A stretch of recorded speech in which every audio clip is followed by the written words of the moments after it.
The society was initiated by Texila's team, an interest group from Caribbean regions, mainly from Guyana, Jamaica, Trinidad and Tobago, and Suriname.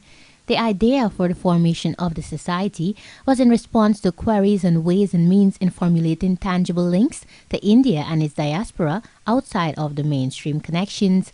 The society was envisioned in 2018 with the mission to unify and advance Indo-Caribbean interests by fostering joint and collaborative action among different people, organizations, and businesses.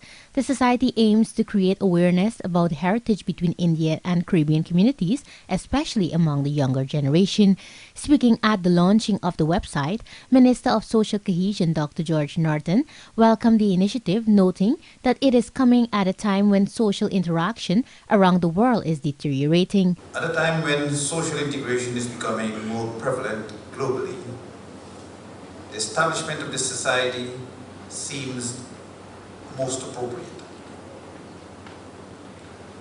The descendants of people from Africa, Asia, and Europe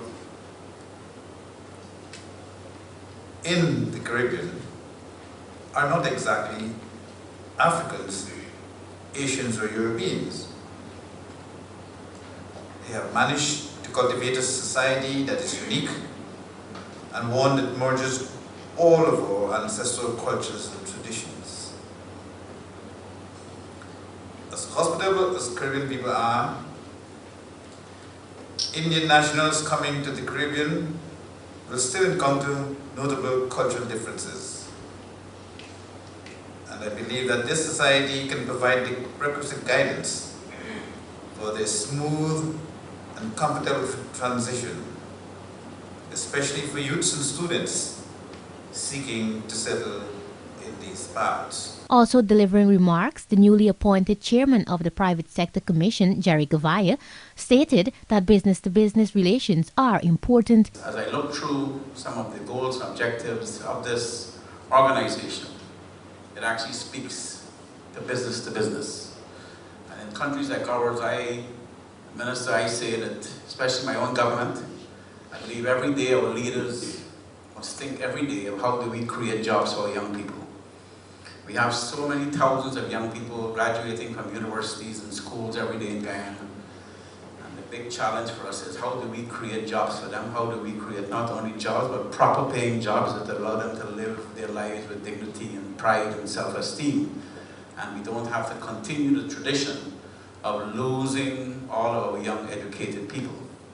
And so we have to create those jobs. We have to create the environment. And so this society, it's a good thing because we are talking about business to business. President of the Georgetown Chamber of Commerce and Industry, Nicholas Boyer, shared similar sentiments, noting that India has a lot to offer to Guyana. I think that this initiative by Texila is one that we should really think of as very important, because as a large democracy and world economic power, India has much to offer us, from information technology, services, manufacturing, and agriculture. There is much that we can learn. Reporting for the Evening News, Kizzy Coleman.